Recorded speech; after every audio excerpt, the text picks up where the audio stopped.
இந்த பகவத்கீதை ஆழ்ந்து பார்த்தோமானால் எவ்வளவு பெரிய மனோதத்துவ நிபுணன் கிருஷ்ண பரமாத்மான்னு தெரிஞ்சுக்கலாம். முதல் அத்தியாயம் முழுவதும் அர்ஜுனனை பேசவிட்டு கேட்கின்றார். கேட்பது அப்படிங்கிறது மிகப்பெரிய குணம். ஆச்சாரியனுடைய அடிப்படை குணம் கேட்பது. நம்ம நாட்டில் இப்ப இருக்கிற எல்லா பிரச்சனைக்குமே காரணம் நம்ம பேசுறது யாருமே கேட்கறது இல்லை. நீங்களே கூட நீங்க வீட்டுல வாழறீங்களே தவிர எத்தனை தரம் வீட்டுல உங்களுடைய கணவன் மனைவியோட ஒருத்தர் கண்ணுக்கு நேரா பாத்துக்கிறோம் கிடையாது. எத்தனை தரம் நம்ம ஒருத்தரோட உட்காந்து பேசுறோம். அவர் பேசும்போது நீங்க சும்மா இருந்தாலும் கேட்கறீங்கன்னு அர்த்தம் இல்லை. நீங்க பதில ப்ரிப்பேர் பண்ணிட்டு இருக்கீங்க. உள்ள வேகமா அங்க நோட்ஸ் எடுத்துட்டு இருக்கீங்க. நீ முடி, நீ அப்ப நான் ஆரம்பிக்கிறேன். வேகமா அந்த பதில சொல்றது, வேகமா சொல்லும்போது சில நேரத்தில் 1-2 பாயிண்ட் மிஸ் பண்ணிடுவோம்.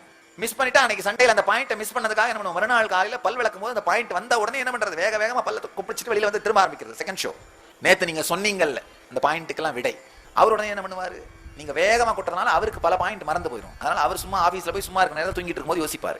அவர் யோசிச்ச பாயிண்ட் எல்லாம் வேகமா என்ன கார்ல வரும்போதே ரெடி பண்ணிட்டு வந்து வீட்டுல வந்த உடனே அவர் ஆரம்பிப்பாரு. நமக்குள்ள கான்வர்சேஷனே நடக்கிறது, டயலாகே நடக்கிறது. நம்ம வாழ்க்கையில் நடக்கிறது எல்லாமே மோனோலாக் தான்.